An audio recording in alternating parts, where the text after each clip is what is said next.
함께 나눌 하나님의 말씀입니다. 신약성경 마태복음 10장 1절부터 6절까지의 말씀입니다. 마태복음 10장 1절부터 6절까지입니다. 제가 가진 성경으로는 신약성경 15쪽에 있습니다.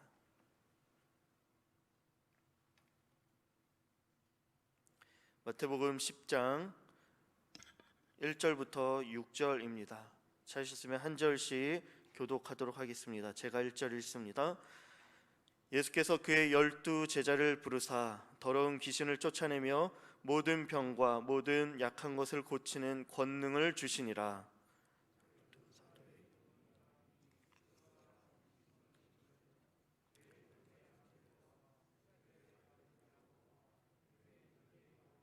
빌립과 바돌로메, 도마와 세리 마테, 알페오의 아들 야고보와 다데오,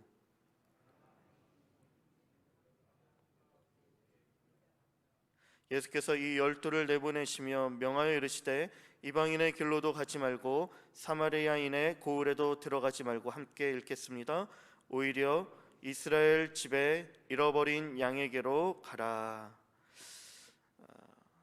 하나님의 일꾼이라는 제목으로 말씀을 나누도록 하겠습니다. 오늘 본문 10장 앞에 보면 9장 37절부터 38절까지 무리를 보시며 불쌍히 여기시는 마음 가운데 이러한 말씀을 제자들에게 들려주십니다. 제자들에게 이르시되 추수할 것은 많되 일꾼은 적으니 그러므로 추수하는 주인에게 청하여 추수할 일꾼들을 보내주소서 하라. 잃어버린 영혼들을 바라보시며 제자들에게 들려주신 말씀, 추수할 것은 많지만 일꾼은 없고 추수할 일꾼을 그렇게 보내달라 청하라 말씀해 주십니다. 그리고 그 일꾼들로 오늘 본문의 말씀에 보면 12명의 제자들을 세우시고 그 제자들을 통하여 영혼을 구원하는 일, 하나님 나라를 이루어가는 일들을 이루어 가십니다. 이들을 세상 가운데 보내시며 하나님의 일꾼, 추수할 일꾼으로 세워 가십니다. 오늘 말씀을 통하여서 하나님의 일꾼으로 세워지는 두 가지의 과정을 살피도록 하겠습니다. 첫 번째로는 우리가 하나님의 일꾼이 되기 위해 먼저는 예수님의 부르심이 필요합니다. 1절 말씀에 보면 예수님께서는 그 12 제자를 부르셨다라고 말씀해 주십니다. 주의 일꾼으로 세워지기 위해 가장 먼저 필요한 것이 이러한 주님의 부르심입니다. 추수하는 것, 영혼을 구원하는 것, 이 모든 것들은 주인의 계획입니다. 이 계획에 동참하기 위해 우리는 먼저 주인의 부르심을 들어야 합니다. 예수님께서는 추수할 것은 많지만 일꾼이 적은 것을 안타까워하십니다. 무엇보다도 잃어버린 영혼들을 바라보며 마음 아파하십니다. 목자 없는 양같이 고생하며 기진하는 자신의 백성들을 바라보시며 긍휼하게 여기시는 그 마음으로 성과 마을들을 두루 다니시며 그들을 만나 주셨던 것입니다. 모든 병과 모든 약한 것들을 고치시며 그들을 살리시고 회복시켜 주시는 분이 우리 주님이셨습니다. 이렇게 영혼을 살리시는 일들에 관심이 많으신 것이 바로 우리 주님입니다.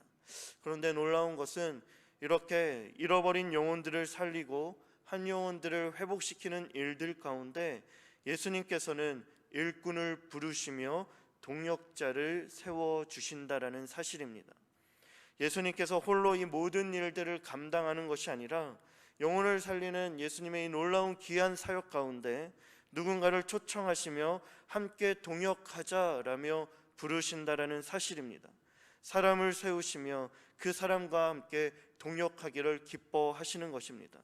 그리고 오늘 본문에 그 부르심의 대상자로 12명의 제자들이 등장하는 것이죠. 너무나도 귀한 것은 제자들을 부르신 그 부르심이 동일하게도 우리를 향해서도 들려온다라는 사실입니다. 나를 향하여, 우리를 향하여, 교회를 향하여 예수님의 부르심이 있다라는 사실들을 반드시 기억해야 하는 것입니다. 그렇다면 주님께서는 왜 함께할 동역자를 부르시는 것일까요? 주인 되어 주시는 예수님께서 능력이 모자라서 손과 발이 부족해서 누군가의 도움이 필요했기 때문에 제자들을 부르시고 우리들을 부르시는 것일까요? 주인의 입장에서 한 사람이라도 필요하기 때문에 우리에게라도 매달리며 함께하자라고 도와달라 간청하는 것일까요? 그렇지 않은 것이죠. 예수님께서 아쉬울 것 없고 능력이 모자라서가 아니라 그래서 우리를 부르시는 것이 아니라는 사실입니다. 예수님의 부르심을 입었다라는 사실, 주인의 입장에서가 아니라 부름받은 일꾼의 입장에서, 우리들의 입장에서 보면 너무나도 감사하며 특권이고 하나님의 은혜라는 사실들을 반드시 알아야 합니다. 왜냐하면 일꾼으로 부르신 그 대상들을 살펴보면 금방 알 수 있습니다. 예수님께서 부르신 일꾼들 12명의 제자들의 이름들이 2절부터 4절까지 나옵니다. 우리는 이들을 이미 성경을 통해 어떤 인물들인지 잘 알고 있습니다. 한결같이 실수가 많았고 부족함이 많았던 사람들입니다. 사실 주인의 입장에서 보면 이러한 실수가 많고 연약한 자들을 부른다라는 것은 어찌 보면 잘못된 선택일 수 있습니다. 그러나 우리 주님께서는 이들을 부르시되 끝까지 부르시며 이들에게 영혼을 살리며 구원하는 놀라운 일들을 맡기셨다라는 사실입니다. 우리를 향한 부르심도 이와 같습니다. 우리도 12명의 제자들과 같이 우리의 모습을 보면 자랑할 것이 하나도 없습니다. 무언가 자랑할 것이 있어서 우리가 부름받은 것이 아니라는 사실입니다. 전적인 주의 선택이며 우리를 향한 하나님의 계획이고 은혜라는 사실입니다. 하나님께서 자녀 삼아 주셨을 뿐만 아니라 영혼을 구원할 하나님의 일꾼으로 세워 주셨다라는 것이죠. 우리의 겉모습을 주님께서 만약 보셨다라면 우리를 부르신 부르심은 혹여나 실수일 수 있습니다. 그러나 우리의 실수와 연약함에도 주님께서는 여전히 우리를 기다리고 그 모든 것들을 용납해 주시며 일꾼으로 불러주신 것이죠. 목사가 되어지는 과정 가운데 목사 후보생 고시가 있습니다. 전도사로서 교단에 정식으로 이름을 올리며 고시를 치를 자격을 얻는 과정입니다. 그 과정 가운데 면접을 하며 면접하시는 목사님과 대화하는 과정들이 있습니다. 이날 많은 전도사님들이 면접하는 목사님으로 인해 진땀을 꽤나 흘렸습니다. 꽤 어려운 질문들, 난처한 질문들을 하셨기 때문이죠. 그 목사님께서 던지셨던 질문 중에 하나가 이와 같습니다. 전도사님께서 만약 목사가, 목회자가 되지 않는 것이 오히려 하나님을 위한 것이다 라고 생각해 본 적 없으셨습니까? 저는 이 난처한 질문 가운데 많은 고민 끝에 질문에 답을 했던 것으로 기억합니다. 이 질문 외에도 꽤 어려운 질문들이 있었는데요. 면접을 마치고 나올 때 참 질문 어렵게 하신다 라는 생각을 했었습니다. 그러나 이후에 곰곰이 이 질문들을 생각해 보니 참으로 이 질문이 저에게 은혜가 되었던 것이에요. 하나님께서는 왜 나를 부르신 것일까? 왜 우리를 일꾼으로 부르신 것일까? 내가 아니라 만약 다른 사람이라면, 오히려 나 말고 더 다른 대단한 누군가를 부르셨다라면 더 효과적이고 효율적일 텐데, 나같이 연약하고 보잘것없고 자랑할 것 없는데 하나님은 왜 나를 부르신 것일까? 이것을 생각하니 은혜가 넘쳤다라는 사실인 것이죠. 그런 저에게 다가와 주신 하나님, 이름을 불러주시며 하나님의 마음을 나눠주신 것입니다. 이와 같이 주의 부르심은 하나님의 영광이며 특권인 것이에요. 우리를 향한 하나님의 놀라운 사랑입니다. 영광스러운 하나님의 사역에 동참할 수 있는 그야말로 무한한 은혜라는 사실인 것이에요. 제자들은 부르심에 순종하며 나아갑니다. 연약했고 부족했고 실수했지만 놀라운 사실은 그들을 통하여 천국 복음이 전파되어졌고 잃어버린 영혼들이 구원받게 되어졌고 그들의 목자로 기진하며 고생하는 그들이 꼴을 먹으며 풍성한 은혜를 누렸다라는 사실인 것이에요. 우리를 부르신 부르심에 반응하며 순종함으로 나아갈 수 있게 되기를 소망합니다. 두 번째는 일꾼이 되기 위해 우리에게 필요한 것은 하나님의 마음입니다. 제자들에게 눈에 보이는 탁월한 능력이 있지 않았습니다. 그러나 부르심을 입어 하나님의 일을 감당하는 자에게 필요한 것은 능력이 아니라 영혼을 향한 하나님의 마음입니다. 왜냐하면 일꾼들이 나아가 해야 할 일들이 잃어버린 영혼들을 만나는 일이었기 때문입니다.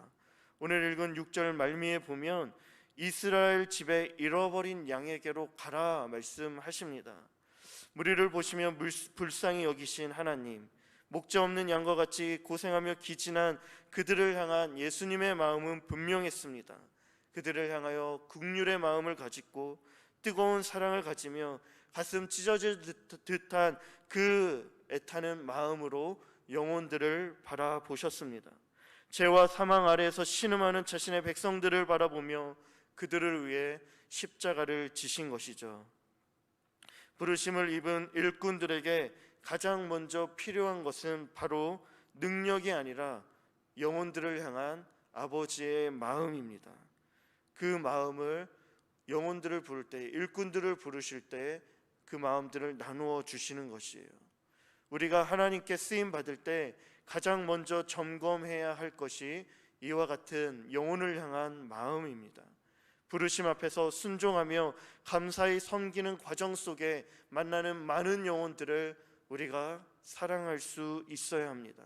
우리를 통해 살리기를 원하시는 그 영혼들을 무엇보다 우리의 인간의 눈으로가 아닌 예수님의 마음으로 바라볼 수 있어야 합니다. 예수님의 마음으로 바라보며 하나님을 알지 못함으로 죽어가는 내 사랑하는 가족, 우리 주변에 있는 이웃들, 이 지역에 있는 수많은 영혼들에게로 우리가 나아갈 수 있어야 하는 것입니다. 우리의 마음이 아버지의 마음을 알아 눈물이 있는 곳으로, 하나님의 눈이 머무는 곳으로, 주의 발이 향하는 곳으로 우리가 나아간다면 반드시 하나님의 일들이, 영혼을 구원하는 놀라운 일들이 일어나게 될 것입니다. 너무나 놀라운 것은 그렇게 주의 마음을 품고 부르심에 순종하며 나아가는 자들에게 주님께서는 능력을 주신다라는 사실입니다.